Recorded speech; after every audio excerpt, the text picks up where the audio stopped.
No point avoiding small fry. For my money, no single-player game makes you earn every acrobatic kill quite like 2020's Ghostrunner. Its fast-paced action platforming was intense and brutally challenging, but wall running, air dodging, and sliding your way around a room to chop up enemies while dodging their pinpoint counter-offenses felt satisfying when you got it right. Based on my very limited hands-on time with the sequel, its brand of high-speed, killer-be-killed violence remains one of the most unique and rewarding action game experiences out there. And Ghostrunner 2 wastes no time upping the ante with new tricks to get the edge on enemies and new ways to challenge your reflexes.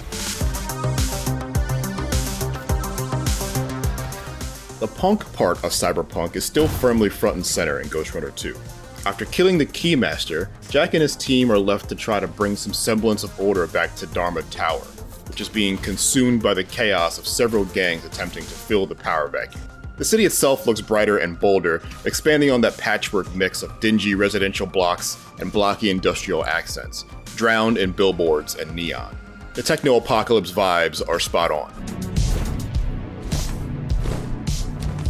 Sliding into combat immediately reveals some returning abilities, like the sensory boost that allows Jack to slow down time and strafe through the air to avoid incoming fire. But now he can dash through the air more than once, meaning he can close further gaps between him and his foes before they ever get a chance to fire a second shot. The energy meter that regulates how many dashes you get also doubles as a block gauge, a new feature that gives you another way to keep yourself safe from average melee and ranged attacks. In scenarios where my enemies were coming at me from all sides and there wasn't much cover to be found, blocking and countering, which executes enemies when you time the block just right, really empowered me to stand and scrap in a way the previous game did not. This didn't suddenly turn Jack into Ryu Hayabusa, but it did help prevent those times in the first game where you're running in circles hoping to kite the enemies away from each other so you can pick them off individually, which brought the always forward momentum of the action to a scraping halt.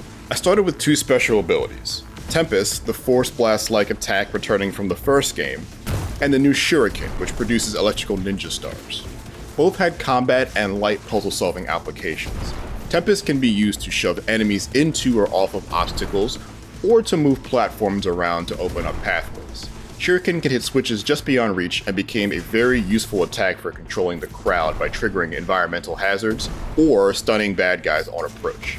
It's also another great way to diversify your game plan. Working through the first level, it felt like there were way more ways to enter combat scenarios than there were previously.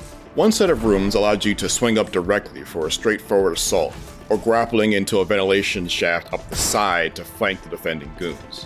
Either way, the section was full of breakable walls you could just dash through to give yourself some last-minute escape routes or attack angles in case whatever your decision you make goes sideways. The second mission of the demo was a completely new concept, sitting me on a motorcycle to chase a target, boost jumping over gaps, and riding up walls to avoid obstacles at very high speed.